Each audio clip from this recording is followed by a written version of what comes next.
किंवा काही गावांमध्ये इंदळे मुणगे अशा काही आमच्या गावामध्ये बैठका होत आहेत आणि लोकांमध्ये एक संभ्रमाचं वातावरण तयार करण्याचा प्रयत्न होतो आहे। मी स्वतः या भागाचा लोकप्रतिनिधी आमदार आहे। ज्या गावांमध्ये ज्या बैठका होत आहेत तिथले जिल्हा परिषद सदस्य आमचे भाई पारकरजी आहेत, पंचायत समिती सदस्य आमचे सदा ओगलेजी आहेत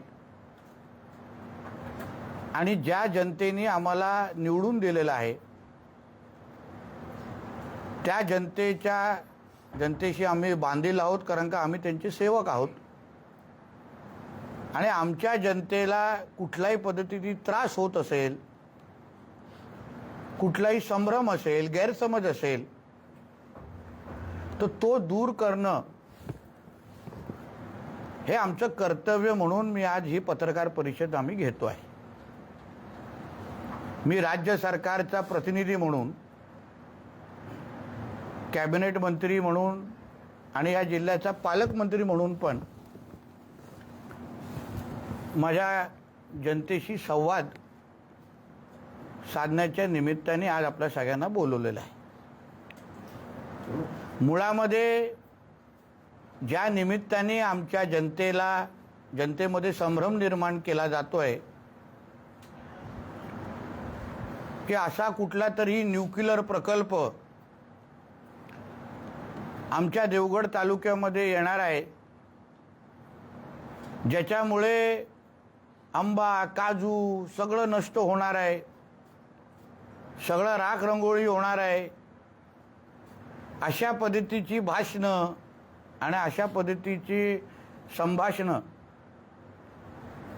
गावा पातळीवरच्या बैठकीमध्ये होत आहेत। मुळात या जिल्ह्याचा पालकमंत्री म्हणून माझ्याबरोबर जिल्ह्याच्या जिल्हाधिकारी घोडमिसे मॅडम असतील, तिकडचे जिल्हा परिषद, पंचायत समिती सगळेच आम्ही लोक मुळामध्ये ह्या प्रकल्पाची माहिती आतापर्यंत आमच्या कोणाकडेच आलेली नाही। याबद्दल नेमकं तो प्रकल्प काय आहे, कुठल्या आकाराचा आहे, कुठल्या पद्धतीचा आहे, नेमकं त्या प्रकल्पामध्ये काय होणार आहे ह्याची माहिती आम्हाला कोणाकडेच नाही। आपल्या माध्यमातून कोणीही कलेक्टर मॅडमकडे आता गेलात किंवा जे ग्रामस्थ तिथे येऊन किंवा जे काही मुंबईचे लोक येत आहेत, काही भारताविरोधात काही जे शक्ती काम करतात, कोकण विरोधात जे काही शक्ती काम करतात, ज्यांना बाहेरच्या देशातून पैसे दिले जातात की भारताविरोधात तुम्ही असं कुठलाही विकासात्मक काम होत असेल तर त्याला विरोध करण्यासाठी ह्या लोकांना पगार दिला जातो, ते काही लोक माझ्या देवगडमध्ये फिरायला सुरू झालेले आहेत।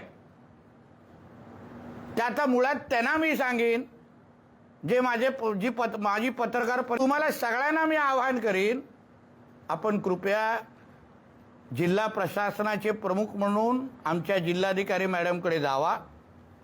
आम्ही भारतीय जनता पक्षाचे कार्यकर्ते आहोत म्हणून कदाचित तुम्हाला आमच्याशी बोलण्यासाठी किंतु परंतु असेल, पण तुम्ही आमच्या जिल्हाधिकारीकडे जावा, मॅडमला विचारा, बाबा होणाऱ्या प्रकल्पाबाबतीमध्ये तुम्हाला काय माहिती आहे का, हा प्रकल्प कसा आहे ह्याची काय थोडी तरी माहिती राज्य सरकारकडून आली आहे का, आणि त्यांचं जे उत्तर येईल त्याच्यावर आपण पुढचं बोलू।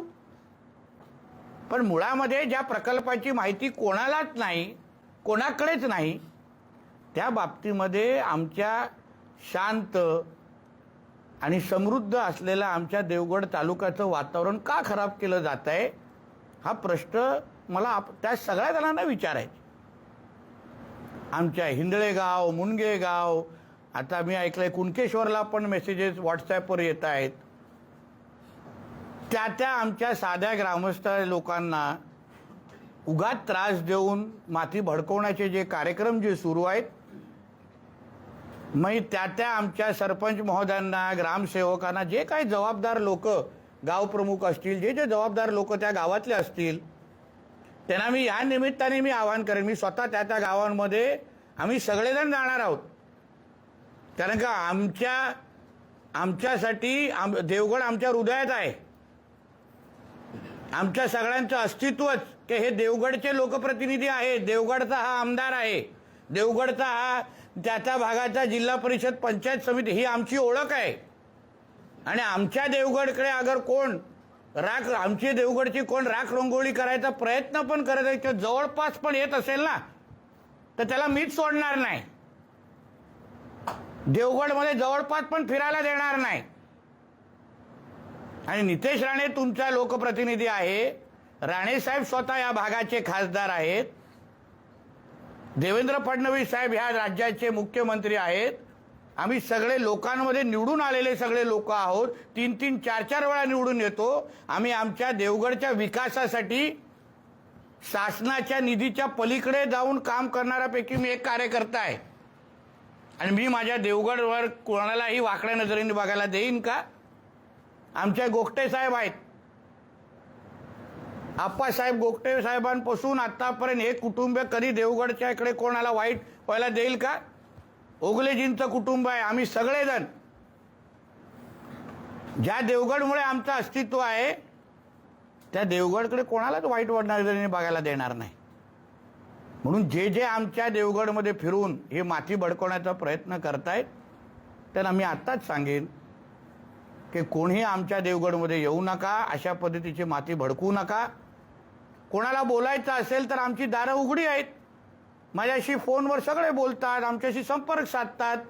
काही ग्रामसभेना स्वतः भाई पारकर जिल्हा परिषद सदस्य म्हणून गेले आहेत, आमचे ओगले साहेब केले ते स्वतः बोलले चला आपण पालकमंत्र्यांकडे जाऊ, चला आपण जिल्हाधिकाऱ्यांकडे जाऊ. काही लोकांना जिल्हाधिकाऱ्याकडे हे घेऊन पण गेले. काय बोललाय विचारा आहे ना, जिल्हाधिकारी स्पष्ट बोलले मलाही काय माहीत नाही. आणि काही लोक अगर तिथे येऊन काही मोजणी बिजणीचे काही प्रकार करत आहेत ते पण मी जिल्हाधिकाऱ्यांना सांगितलं आपल्या मर्जीच्या शिवाय कोणाला तिथे फिरकायला द्यायचं नाही. मी स्वतः या खात्याच्या ज्या ACS आहेत, सचिव आहेत, आबा शुक्ला मॅडम, मी स्वतः त्यांना सांगितलेलं की मॅडम जोपर्यंत जे पण तुम्ही इथे रोजगार निर्मितीसाठी आणू पाहताय, उद्या सोलारचा प्रकल्प असू शकतो, उद्या पवनचक्कीचा प्रकल्प असू शकतो, कुठलाही असू दे, आम्हाला कोणालाच माहित नाही ना कुठला प्रकल्प आहे आज. पण त्या प्रकल्पाची एकदा आपण सगळ्या जणांनी माहिती घेतल्यानंतर मग तेव्हा भूमिका घेऊ ना. आम्ही सगळ्यांबरोबर आहोत तेव्हा भूमिका घेऊ. द्यायला लावू प्रेझेंटेशन आपल्याला. त्याला सांगा एक मोठी स्क्रीन मी लावतो, देवगड तालुका म्हणून ते 4-5 गावामध्ये एकत्र बसून आपण स्क्रीनवर बघू. संबंधित लोकांना आपल्याला समजवायला सांगू की बाबा ह्या प्रकल्पाचा असा अर्थ आहे, हे प्रकल्पाने असं होणार आहे, एवढी गुंतवणूक होणार आहे, एवढा रोजगार होणार आहे, पर्यावरणाच्या बाबतीमध्ये ही भूमिका आहे. ऐकून तरी घेऊ.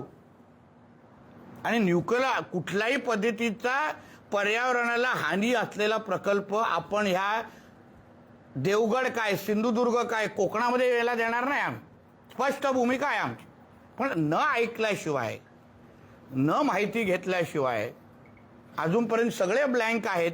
डोळ्यावर आमच्या पट्टी आहे. ऐकल्यानंतर भूमिका घेऊ. ग्रामसभेमध्ये आम्हीही तुमच्याबरोबर बसतो. आपण सगळेजण एकत्र बसून पाहिजे तर मुंबई मंडळाच्या लोकांना एकत्र घ्या, त्यांना एवढी चिंता असेल तर आपण बसू. मीही मुंबई मंडळाच्या लोकांना संपर्क केला आहे. पुढच्या काही आठवड्यात त्यांनाही मी भेटणार आहे. तेव्हा चला आपण अगर सिंधुदुर्गामध्ये रोजगाराचा प्रश्न हा फार कळीचा आहे. आज बघा शिवळच्या त्या जमिनीवर काहीच होत नाही, काहीच झालेलं नाही. शिवळ मोठे राणेसाहेब आणत होते तेव्हा विरोध झाला. लोकप्रतिनिधी त्यांच्या विरुद्ध निवडून आले. पण आज त्या जमिनीवर जाऊन बघा तिथे काहीच झालेलं नाही. जमीन अशीच्या अशी पडलेली आहे. टाकणार आमची मुलं जे आज घरी बसलेली आहेत, पिढ्यानपिढी घरी बसलेली आहेत. काही शिकलेली मुलं, चांगली शिकलेली मुलं शिकल्या मुंबई, पुणे, नाशिक, गोवा, काही बाहेरगावाच्या देशात जातात. आमच्या विजेदूर बिर्येच्या भागामध्ये बघा सगळी अर्धाचा अर्ध गावं खाली आहेत. तरुण सगळे बाहेरगावच्या देशामध्ये जाऊन राहत आहेत. तर रिव्हर्स मायग्रेशन हा मुद्दा आमच्यासाठी अत्यंत महत्त्वाचा आहे. आम्हाला आमच्या मुलांना, आमच्या तरुण तरुणींना परत आमच्या देवगडात, परत आमच्या सिंधुदुर्गात आणण्यासाठी प्रकल्प इथे आणायचे आहेत, पण पर्यावरणाला पोषक असणारे. ही आमच्या महायुतीच्या सरकारची, आमच्या मुख्यमंत्र्यांची, दोन्ही उपमुख्यमंत्र्यांची स्पष्ट भूमिका आहे. मी सरकारचा प्रतिनिधी म्हणून आमची भूमिका स्पष्ट करतोय. पर्यावरणाला हानी असलेला कुठलाच प्रकल्प आमच्या कोकणामध्ये आमच्या देवेंद्र फडणवीस साहेबांना आणायचा नाही. आम्ही त्यांनी आणू इच्छित नाही. ही त्यांची स्पष्ट भूमिका त्यांच्या मंत्रिमंडळामध्ये काम करणारा मंत्री म्हणून मी तुमच्यासमोर मांडतोय, देवगडचा आमदार म्हणून तुमच्यासमोर मांडतोय.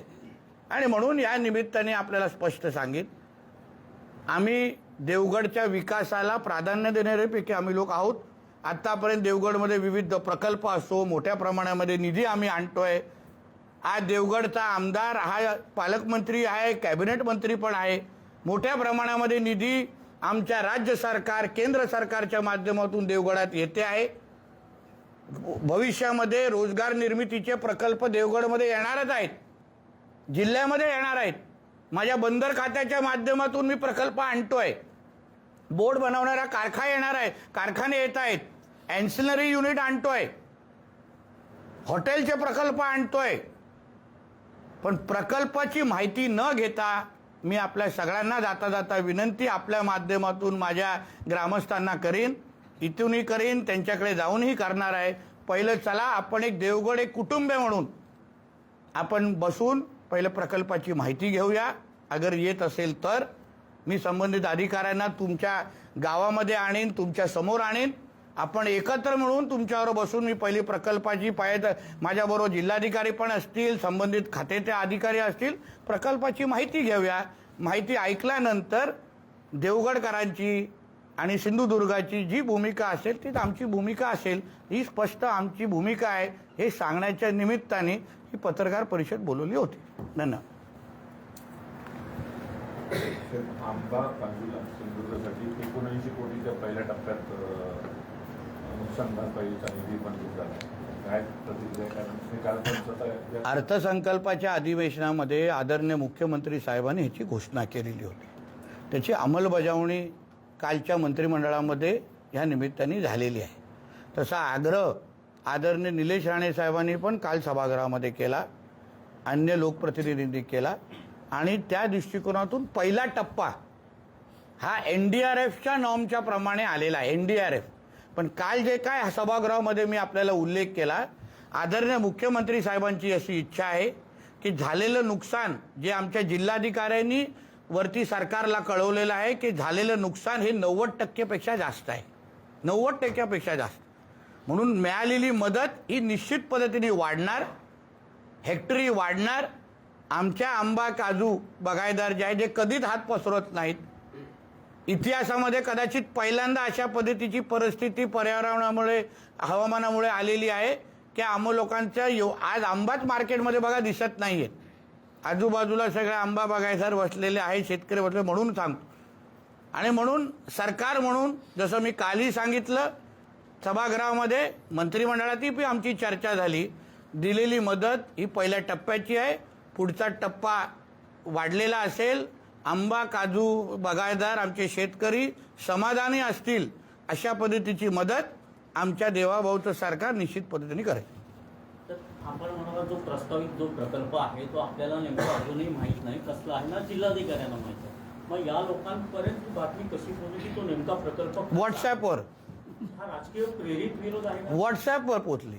तुम्ही विचार करा, अधिकृत जिल्ह्याच्या प्रशासनाचे प्रमुख जिल्हाधिकारी असतात, मी पालकमंत्री आहे, अजूनपर्यंत अधिकृत आमच्याकडेच माहिती आलेली नाही. तर मग संबंधित जे लोक जे गावकऱ्यांना, आमच्या ग्रामस्थांना भडकवत आहेत, माहिती देत आहेत, त्यांनी आमच्या पण ज्ञानात थोडं भर टाकावं ना की कुठून माहिती बाबा आली. आम्हालाच माहित नाही प्रकल्प कुठला, पण त्यांना कळलं. म्हणून ह्याची चिंता आम्हालाही वाटली. मी जिल्हाधिकाऱ्यांना फोन केलं, बोलत मॅडम हे कुठली माहिती देत आहेत. बोला साहेब मलाही माहिती नाही हे कुठली माहिती देत आहेत. म्हणून आजच्या पत्रकार परिषदेच्या निमित्ताने सांगतो की ग्रामस्थांनी सावध राहावं, उगाच माती भडकू नये. आम्ही लोकांमध्ये निवडून आलेलो लोकप्रतिनिधी आहोत. मला तिसऱ्यांदा लोकांनी निवडून दिलेले आहेत. सर्वात जास्त लीड देवगडवरून मला मिळालेली आहे. आत्ताच 6 महिन्या अगोदर आमचे जिल्हा परिषद सदस्य निवडून आले भाई पारकर, आमचे सदा ओगले साहेब निवडून आले त्याच भागात. तर आमच्या बाजूनी जनभावना आहे. आम्हाला लोकांचं मत मिळून मी इथे बसलेलो आहे. म्हणून लोकांना फसून लोकांना अंधारात टाकून काही करण्याचा प्रश्नच येत नाही. म्हणून व्हॉट्सॲपची माहिती वाचून कुठले तरी माती भडकवण्याच्या उद्दिष्टाने, जसं मी तुम्हाला बोललो, ह्या काही शक्ती आहेत जे भारताच्या विरोधात, त्यांना पगार कुठल्याच्या बाहेरच्या NGOवरून भेटतं आणि इथे येऊन लोकांची माती भडकवायची, विकासाला विरोध करायचा. आता लोकांची एवढी माती भडकवायची की ग्रामसभा घ्यायला लावायचा. पण मुळामध्ये कशाचा प्रकल्प, उद्या अगर सोलारचा प्रकल्प असेल तर, उद्या अगर MIDC येत असेल त्याला पण विरोध करणार. मग काय उपयोग आहे? याच्यापेक्षा बघून घेऊ, अंदाज घेऊ, समजून घेऊ, त्याच्यात भूमिका घेऊ. गैरसमज झालेले आहेत त्यांच्याशी तुम्ही वार्ता नक्की बोलणार. आज तुमच्या माध्यमातून बोलतोय. शेवटी ते आम्हाला त्या गावामध्ये त्या बूथवर ना 90% मतदान होतं आम्हाला तिघं चौघांना, 90%. म्हणून आज तुमच्याही माध्यमातून बोलतोय. उद्या त्याही गावामध्ये आम्ही जाणार आहे. म्हणजे तारखा ठरतील, नाही तर लगेच तुम्ही उद्या तिथे कॅमेरा लावाल. उद्या त्यांना त्रास देऊ नका. आमच्या तारखा आणि जाणार मी मुंबई मंडळाचे लोक बघा, आम्हाला कर नाही तो डर काय. आम्ही मुंबई मंडळाला पण संपर्क केलाय की मला भेटायचा पालकमंत्री म्हणून. त्यांचेही काही बघा, त्यांना प्रश्न विचारण्याचा अधिकार नक्कीच आहे, विचारलेच पाहिजे माझं असं म्हणणं आहे. पण विश्वास ठेवण्या अगोदर आमची बाजू सरकार म्हणून समजून घ्या. आमच्याकडेच माहिती नाही आणि मग तुम्ही कसा बोलता की असा प्रकल्प येतोय. मग व्हॉट्सअपवर हे मेसेज पसरले जातात असं आपण म्हटलंय. खरं तर आंबा हा इथला पोटेन्शियल मानला जातो आणि त्या दृष्टीने आपण प्रयत्न करताय की जगभरातला हापूस आंबा पोहोचवण्यासाठी पर्यावरण पूरक काही प्रकल्प जर असतील सुटेबल, तर त्या दृष्टीने ह्या भागात डेव्हलपमेंट करण्यासाठी आपले काय प्रयत्न असणार? नक्की. कसं बोललो मी तुम्हाला, बंदर खात्याच्या माध्यमातून बोटचा बनवण्याचा कारखाना आणतोय मी. काही हॉटेलचे प्रकल्प इथे मी आणतोय. काही दुसरे अन्य प्रकल्प आदरणीय फडणवीस साहेबांच्या माध्यमातून आमच्या जिल्ह्यामध्ये येऊ पाहतायत. पर्यावरणाला कुठलाही 1% नुकसान न ठेवता. आता मायनिंग विरोधात भूमिका ह्याच नितेश राणेंनी घेतली त्या दिवशी आसगावमध्ये. आमची सरकारचीच भूमिका आहे. नितेश राणे सोडलं तर सरकारला रोजगार पण निर्मिती करायची. आमची मुलं जी पिढ्यानपिढी जे घरी बसतात, नाईलाजाने मुंबई पुण्याला जातात, आई वडिलांची लांब जाऊन तिथे भाड्याच्या घरावर राहतात, त्यांना विचारायला येत नाही कोण तेव्हा हे विरोध करणारे. मग आमच्या जिल्ह्याचं, आमच्या मातीचं का तुम्ही नुकसान करतात? का कुठं नुकसान करताय? आज आंबा काजूबद्दल तुम्ही बोला, चला आज पर्यावरणाबद्दल हवामानामुळे नुकसान आहे. आम्ही बारामती ॲग्रो बरोबर AI माध्यमातून आम्ही त्याच्यावर कार्यक्रम जाहीर करतोय. पुढच्या वर्षी बघा दुपटीने उत्पादन वाढेल आमच्या लोकांचं. आम्ही AIच्या माध्यमातून मदत करतो. आम्ही सगळेजण जिल्हा नियोजनातून मी त्याला 4 कोटी पण देतोय. म्हणून आम्ही पर्यावरणाला पोषक आणि इकडचं अर्थकारण आणि दरडोई उत्पन्न दुप्पट करण्याच्या दृष्टिकोनातून आमच्या हालचाली आहे. कुठलाच इकडच्या लोकांच्या म्हणजे पर्यावरणाच्या विरोधात जाण्याची आमच्या कोणाची इच्छा नाही, मानसिकता नाही आणि आमच्या सरकारची भूमिका नाही. तर तुम्ही सांगते अणुऊर्जा प्रकल्प कुठल्याही परिस्थितीत मी आणायला देणार नाही, पण तरी पण मग हा लोकांचा विरोध का? म्हणजे याच्या मागचं नेमकं कारण काय असं आपल्याला वाटतं? तेच तर बोललो ना बाबा, ही जी काही गैरसमज पसरवण्याचे स्पष्ट करता की मी अणुऊर्जा प्रकल्प यायला देणार नाही. पर्यावरणाला हानी असलेला कुठलाच प्रकल्प, अणू फाणू सोडून जातो, कुठलाच प्रकल्प ज्याच्यामुळे पर्यावरणाला हानी पोचेल, आमच्या आंबा काजू जे काय आमचं जे हिरवगार जे तुम्हाला देवगड दिसतं त्याला हात लागेल असा कुठलाच प्रकल्प इथे येत नाहीये. मी जबाबदारीने तुम्हाला सांगतो. तुमच्याकडे माझ्या लाईव्ह चालू आहे, व्हिडिओ फिरणार, सोशल मीडियाचा जमाना आहे, म्हणून त्याची कुठलीच तुम्ही चिंता, मी जबाबदारीने तुम्हाला सांगतोय. फक्त इथलं वातावरण खराब करायचं, व्हॉट्सॲपवर काहीतरी वाचायचं नाही आमच्या लोकांच्यावर. त्या दिवशी हे गेलेलं ना बैठकांसाठी, पंचायत समिती सदस्य, जिल्हा परिषद गेलेले, ह्यांनी तीच भूमिका घेतल्या. रे बाबा पालकमंत्र्यांशी बोलू तरी, मग त्याच्यानंतर भूमिका घेऊ. फक्त वातावरण खराब करणं एवढं उद्दिष्ट आहे, बाकी काहीच नाही. शेवटी आता आमच्या विरोधकांना इथे आमच्या विरोधात मुद्दाच नाही, उरले सुरले सगळे आम्ही पक्षामध्ये साफ करत घेतोय. मग बाबा काही ना काहीतरी असे मुद्दे उचलायचे, मध्ये नाही तर राजू शेट्टींना आणून म्हणजे भाड्यावर आणलं आणि इथे फिरवायला लावलं. इथले सगळेच उबाटावाले झोपलेले आहेत ना, म्हणजे स्वतःमध्ये क्षमता नाही. तोच प्रकार आहे.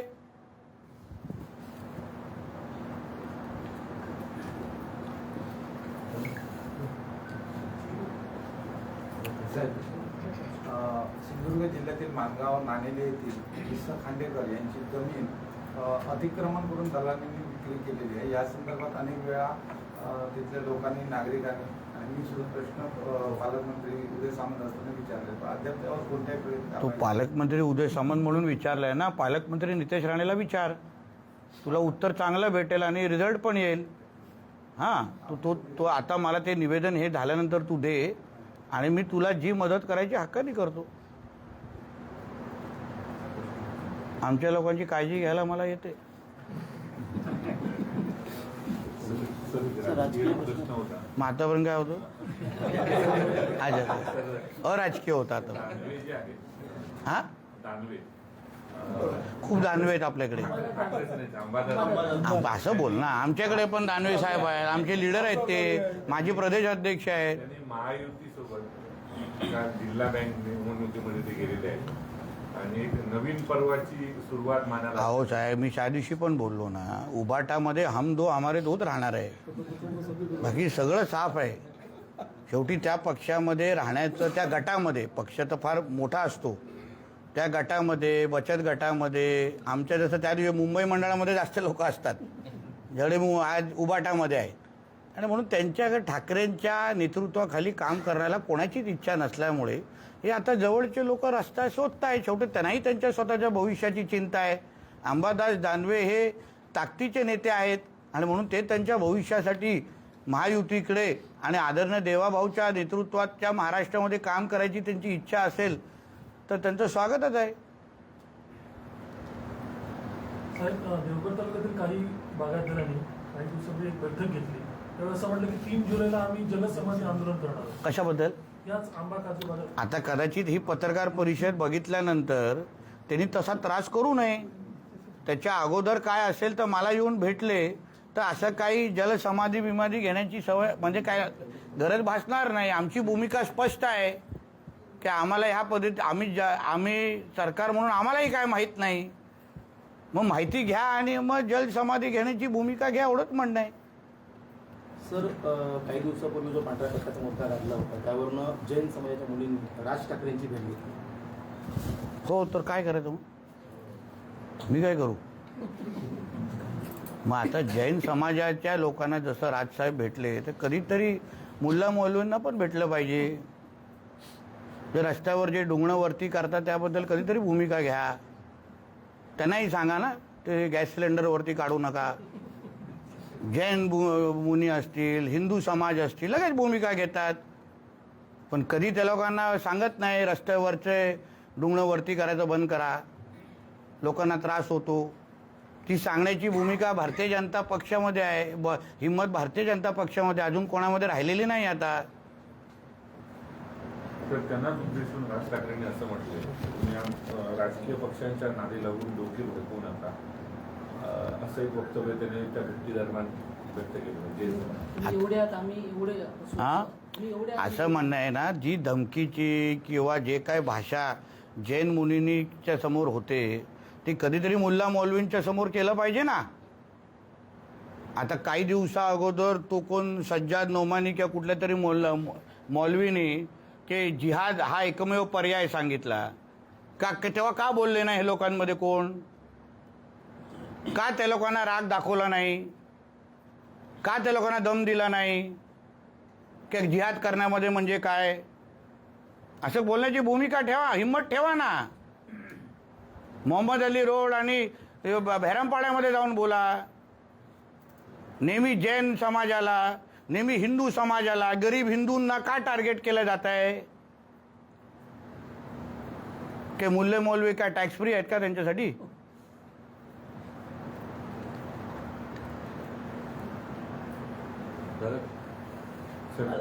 काल साहेब संजय दिना पाटील यांनी पत्रकारांना मारहाणीचं आणि धमकी दिली. आता आपल्या मित्र पक्षातले आता खासदार आहेत, काय त्याला सल्ला द्या? निश्चित पद्धतीने चुकीचं आहे. पत्रकारांचा सन्मान ठेवूनच प्रत्येक लोकप्रतिनिधीने वागलं पाहिजे. पण मी हात जोडून माझ्या पत्रकार मित्रांना पण सांगेन की सगळ्यांना एकच न्याय लावा. संजय दिना पाटील चुकले असतील तर संजय राऊत जेव्हा माईकवर थुकले ते पण चुकले होते, पण का भूमिका घेतली नाही तेव्हा बहिष्काराची? संजय दिना पाटीलसाठी वेगळा नाही, चुकला आहे नक्की आहे. मग संजय राजाराम राऊतनी आपला असाच एका तरुण पत्रकाराचा माईकवर थुकलेला, त्याला काय सोडलं? सगळ्यांसाठी समान नको? म्हणून आम्हाला समान नागरी कायदा पाहिजे. आता कळलं काय? जो गुन्हा संजय दिना पाटीलनी केलाय तोच गुन्हा संजय राजाराम राऊतनी पण केलेला आहे. त्याबद्दल त्याच्या पक्षातले लोक का बोलत नाहीत? आमच्या देवेंद्र फडणवीस साहेबांनी, एकनाथ शिंदे साहेबांनी नाही बाजू घेतली संजय दिना पाटीलची, टीका केली. आमच्या सीएम साहेबांनी तर नाराजगी व्यक्त केली एकनाथ शिंदे साहेबांकडे की हा असं खासदार वागणं बरोबर नाही. मग संजय राऊत जेव्हा एका तरुण पत्रकाराच्या माईकवर थुकलेला तेव्हा महाविकास आघाडीच्या लोकांनी त्याला का नाही बोललं? सगळ्यांना समान कायदा असला पाहिजे ना. मग राज ठाकरे या संदर्भात असं म्हणतात की बॉम्ब फोडेल आणि 5 खून केले असं तो म्हणतोय, तर मग त्याच्यासाठी चौकशी का होत नाही असं ते म्हणतात. अहो पण तेच संजय राजाराम राऊतला का विचारत नाही? माझी भूमिका समजून घ्या. पत्रकार म्हणून पण तुम्ही लोकांनी सगळ्यांना समान कायदा, समान नियम लावले ना, तर तुम्हाला त्रास होणार नाही. एका संजय राजाराम राऊतला अगर तेव्हा थांबवला असता, दुसरा संजय दिना पाटील जन्माला आलाच नसता. नाव पण संजयच आहे. म्हणून नियम प्रत्येकाला एकच लावा, एवढं तुम्हाला सगळ्या पत्रकारांना हात जोडून विनंती आहे. ऑपरेशन 2.0 6 खासदारांचं सक्सेस झाल्यानंतर ऑपरेशन 3.0 सुरू झालेलं आहे. उभाटाचे 12 ते 14 खासदार फुटीच्या मार्गावर आहेत. आमदार आता ते जे ऑपरेशन करतात त्यांना विचारा. ना मी डॉक्टर, ना मी मुन्नाभाई MBBS, तुम्हाला काय विचारताय तुम्ही? आणि कुठलाही ऑपरेशन सक्सेसफुल करायचं असेल तर आमच्या देवाभाऊचा आशीर्वाद घ्यायलाच लागतो. हे वारंवार सत्य आहे, हे झाले दिसत आहे. म्हणून ऑपरेशन कुठलंही असून दे, 2.0 असेल, 3.0 असेल, 6.0 असेल, 8.0 असेल, देवाभाऊच्याच आशीर्वादाशिवाय कुठलंच ऑपरेशन सक्सेसफुल होत नाही. हेच महाराष्ट्रामध्ये वारंवार सत्य मध्ये खरं दिसत आहे. हे सगळं घडत असताना उद्धव ठाकरे यांनी काल घोषणा केली की जे खासदार फुटले त्या मतदारसंघाचा तरी दौरा करणार. नशीब आमचं कधीतरी त्या मतदारसंघात जात आहेत. म्हणजे खासदार फुटायला लागतं उद्धवजींना तिथे जाण्यासाठी, आणि मग तिथे जाऊन शिवाय भारतीय जनता पक्षाला घालणार. यापेक्षा खासदार जेव्हा तुमच्याकडे असताना त्या मतदारसंघामध्ये तुम्ही किंवा तुमचा मुलगा गेला असता तर खासदारांना ही भूमिका घ्यायला लागली नसती. पण मुळामध्ये त्या खासदारांची भूमिका का घेतली? कारण का उद्धवजी आपला स्वतःचा गट हा काँग्रेसमध्ये विलीन करणार होते. ही भीती त्या खासदारांना होती, ही माहिती त्या खासदारांकडे आली, म्हणून तिने घेतलेली ती भूमिका आहे. त्या बाबतीमध्ये उद्धवजी स्पष्टीकरण देत नाही आहेत. त्यांनी कुराणवर हात ठेवून बोलावं. आता कुराणावर ते त्यालाच मानतात म्हणून आता भगवद्गीता बोललो असतो. कुराणवर हात ठेवून बोलावं की मैं काँग्रेस के साथ नहीं जाने वाला, अल्लाह की कसम लेता हूं, बोलून टाका. हा हिंमत तेवढी. त्या उद्धव ठाकरेंकडून 1 कोटीची चांदीची वीट राम मंदिरासाठी दिली होती, त्याची साधी पावती सुद्धा ट्रस्टने दिली नाही. ती वीट कुठे गेली असं संजय राऊत म्हणतात. काय पुरावा त्यांनी दिलेली आहे? जेवढे आम्ही उद्धवजींना ओळखतो ते देणाऱ्यापैकी नाही, घेणाऱ्यापैकी आहे. आउट गोईंग बंद आहे, इनकमिंग फ्री आहे. काय हो कडपे साहेब, यांना माहिती आहे जुने शिवसैनिक आहेत तसे. म्हणून काय दिलेली वीट ही फक्त फोटोपुरतेच होती का खरंच राम मंदिरात भेट दिली होती ह्याचा पहिला तपास व्हावा, आणि मग ती पुढची कारवाई चौकशी आपण करू.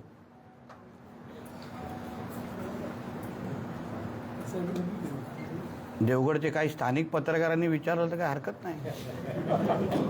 काय हो गावकर साहेब, विचारावं काहीतरी. समाधान व्यवस्थित ना, बस तुम्हाला पण प्राधान्य दिलं पाहिजे ना. कुलकर्णी साहेब विचारावं, असं काय हे काय पुढचे फुलपाखरू आहेत, कुठे दुसरीकडे जाणार.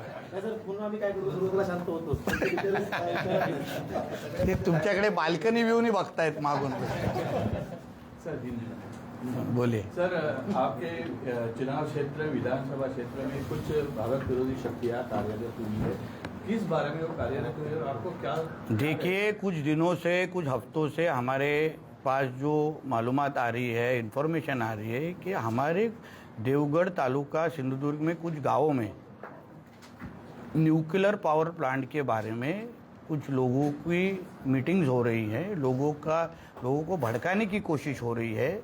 आज तक गार्डियन मिनिस्टर के नाते, हमारे कलेक्टर मैडम के पास और गार्डियन मिनिस्टर के नाते हमारे पास कोई भी ऐसी इंफॉर्मेशन नहीं है कि किस टाइप का प्रोजेक्ट हमारे देवगढ़ सिंधुदुर्ग में आने वाला है.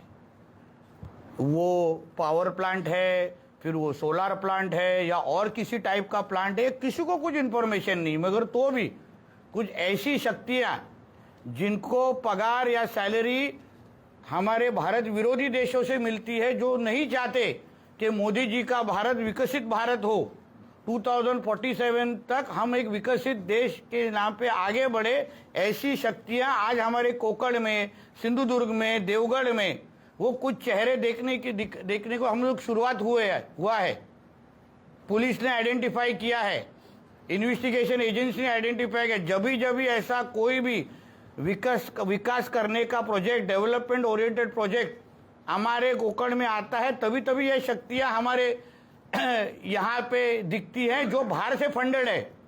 उन शक्तियों को हम लोग, उन चेहरों को हम लोगों ने आइडेंटिफाई किया है. हम उनको इस तरीके का कोई भी डेवलपमेंट विरोधी भूमिका लेने देंगे नहीं. जो कोई भी प्रोजेक्ट आएगा, हम यहाँ के लोगों को विश्वास में लेने के बाद ही, सब इन्फॉर्मेशन लेने के बाद ही हम उसका आगे का कदम डालने वाले हैं. इसलिए हम भी लोगों में चुन के आने वाले, 3 बार मैं लोगों में चुन के आया हूँ. सबसे ज़्यादा मेजोरिटी मेरे को देवगढ़ तालुका से हमेशा मिलती है. तो इसलिए मैं लोगों का रिप्रेजेंटेटिव हूँ, MLA हूँ. हमारे माध्यम से हम हमारे लोगों का जो हित है, जिससे हमारे देवगढ़ का, सिंधुदुर्ग का, महाराष्ट्र का भविष्य बने, जो इच्छा हमारे देवेंद्र फडणवीस जी के भी सरकार की है, वही प्रोजेक्ट हमारे देवगढ़ में, सिंधुदुर्ग में आएगा. ये विश्वास आपके माध्यम से लोगों को दिलाना चाहता हूँ.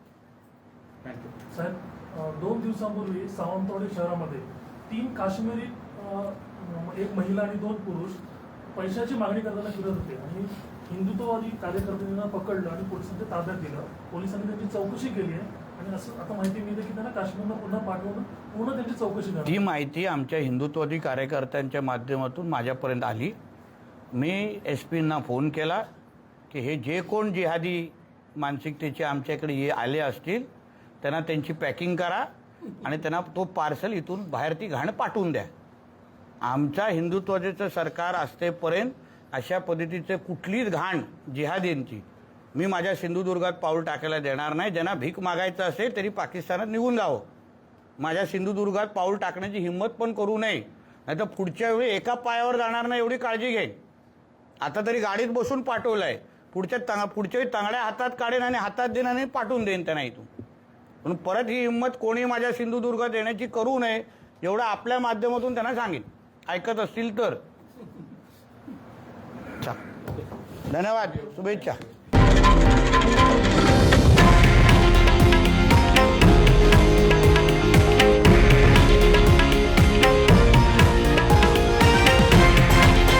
हे आहे देशातील नंबर 1 न्यूज नेटवर्क आणि आपण पाहत आहात TV9 मराठी, एकमेव.